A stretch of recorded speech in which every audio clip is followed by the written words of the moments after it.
Hello my soul family, कैसे हैं आप सब। आज मैं आपके लिए बहुत इंटरेस्टिंग सी रीडिंग करने वाली हूँ। आज मैं आपको बताने वाली हूँ कि लोग आपकी हर बात को गलत क्यों ले लेते हैं। आपके अपने ही लोग हैं, घर के लोग हैं, और आप उन्हें समझा समझा कर थक चुके हो, फिर भी वो आपकी बात को गलत ही लेते हैं। तो चलिए ठीक है, मैं रीडिंग स्टार्ट करती हूँ। और रीडिंग स्टार्ट करने से पहले मैं आपको बताना चाहती हूँ कि ये रीडिंग बिल्कुल जनरल कर रही हूँ, तो किसी की भी पर्सनल रीडिंग नहीं है। जितना आपसे रेजोनेट हो केवल उतना ही पार्ट आपको अपने लिए रखना है, बाकी नेक्स्ट सोल के लिए है। जेंडर वाइज नहीं है, आप मेल फीमेल ट्रांस किसी भी जेंडर के हैं तो आप ये रीडिंग सुन सकते हैं। और टाइमलेस है, आप जब भी सुन रहे हैं ये रीडिंग तब की ही करंट फीलिंग है। तो चलिए रीडिंग स्टार्ट करती हूँ। पिक अ कार्ड रीडिंग रहेगी। मैंने पहले ही कार्ड स्प्रेड कर लिए हैं, अब उसमें से कार्ड पिक करके मैं आपको बताने वाली हूँ। तो जो मैंने कार्ड पिक किए हैं, तो इसमें ये नज़र आ रहा है कि लोग आपको समझ नहीं पा रहे हैं। आप किसी के लिए कुछ भी करना चाहते हो तो वो उनको दिख ही नहीं रहा है। लेकिन जिस हिसाब से कार्ड निकल कर आए हैं, तो ये तो मैं आपको बताना चाहती हूँ कि लोग ये तो जानते हैं कि हाँ, आप बुरा तो नहीं करना चाहते हो किसी का भी।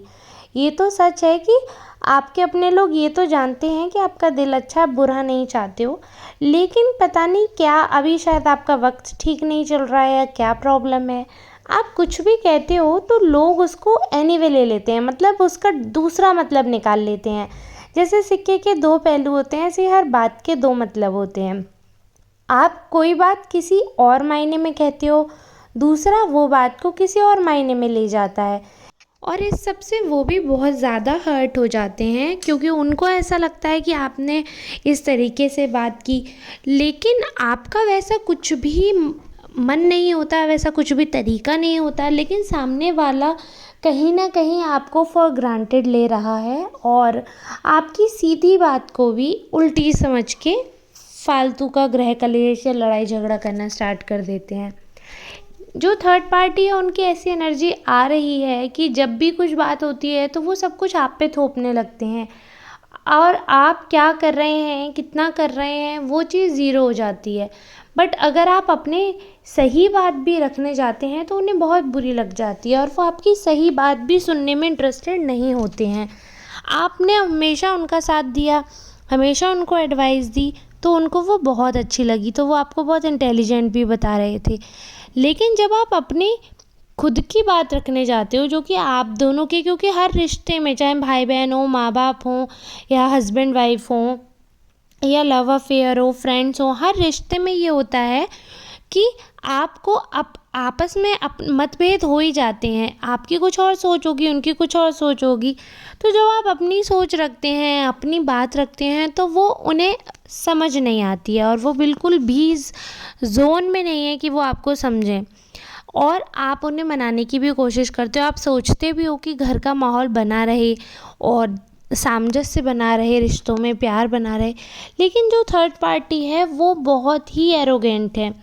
वो सिर्फ ये देखते हैं कि आपने ऐसे कहा, आपने आप चाहे उस मकसद से कहा है या नहीं कहा है, उससे उन्हें कोई मतलब नहीं है। उन्हें सिर्फ एक ही चीज़ है कि आपने उनसे एंटी क्वेश्चन किया तो किया कैसे। मतलब आप सिर्फ उनकी वो तानाशाह बनकर रहना चाहते हैं कि उन्हीं का राज्य हो, उन्हीं की सभा हो, उन्हीं के लोग हों, उन्हीं के प्रश्न हो और उन्हीं के उत्तर हों। और आप जब उनकी तानाशाही में साथ नहीं देते हैं, आप अगर अपनी चार बातें कहते हैं, तो उनको वो चीज़ समझ नहीं आती है। अब यही है कि मैं तो यही कह सकती हूँ कि अब अपने लोगों से तो रिश्ते नहीं तोड़े जा सकते हैं, लेकिन हाँ, थोड़ा सा वक्त देना चाहिए एक दूसरे को जब रिश्ते में नहीं समझ आ रही। क्योंकि ऐसा है, एंड में जजमेंट का कार्ड जिस हिसाब से आया, तो ये तो दिख रहा है कि एंड में सारी चीज़ें ठीक हो जाएंगी। अगर वो सही है तो वो बात आपको समझ आ जाएगी, और अगर आप सही हैं तो वो बात उनको समझ आ जाएगी। यानी कि रिश्ते में जो भी ठीक होगा उसकी बात सर्वोपरि रहेगी, और एक दूसरे को समझ के सामंजस्य से बैठ जाएगा। लेकिन सामंजस्य होने से पहले की जो तकलीफ़ है, जो पीड़ा दोनों तरफ होती है, आप, क्योंकि सबसे ज़्यादा दुख अपनों से लड़ाई का ही होता है, या अपने लोगों से जब मतभेद हो जाते हैं तो सबसे ज़्यादा दुख इसी चीज़ का होता है। तो वो चीज़ आप जितने कष्ट में ये दिख रहा है वो भी उतने ही कष्ट में, वो भी उतनी ही टेंशन में है।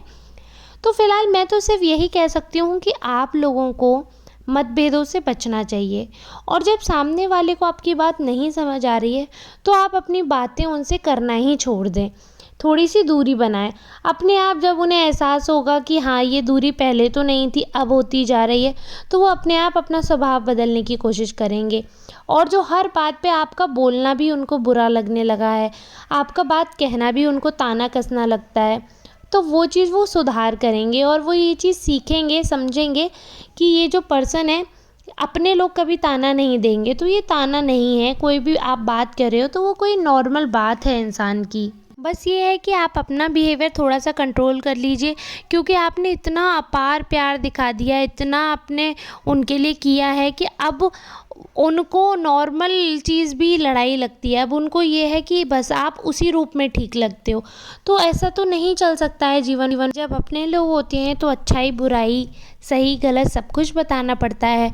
तो अगर सामने वाला ये सब कुछ सुनने को तैयार ही नहीं है, तो फिर ठीक है, थोड़ा-सा वक़्त देना ठीक रहता है। क्योंकि अगर आप ज़बरदस्ती किसी पे अपनी बात थोपेंगे, ज़बरदस्ती किसी से कहेंगे कि मेरी बात समझो, मेरा ये मतलब है, तो उससे गृह कलेश और बढ़ेगा ही, कभी भी कम नहीं होगा। तो अपने आप को थोड़ा-सा कंट्रोल करें, थोड़ा-सा आप भी सोच कर बोलना शुरू कर दें, और कोशिश करें कि जिस बात पे बहस हो रही है उस बात पे दोबारा आपको बात ही नहीं करनी है।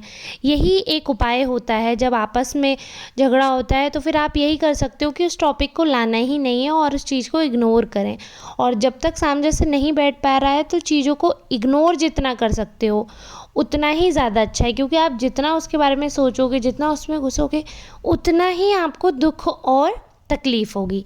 तो चलिए ठीक है, आज की रीडिंग यहीं समाप्त करते हैं। आप लोगों में यानी किसकी एनर्जी मैंने पिक करके ये रीडिंग की है, तो आप लोग मुझे बताइएगा कि आपसे रेजोनेट हुई है या नहीं। और आप लोगों की जो एनर्जी मुझ तक आ रही है कमेंट्स के थ्रू, तो मैं उसी को यूज़ करती हूँ। मुझे बहुत अच्छा लगता है, मोटिवेशन मिलता है जब आप लोग मुझे इतना प्यार देते हैं। चलिए अब मिलते हैं नेक्स्ट वीडियो में, तब तक के लिए धन्यवाद।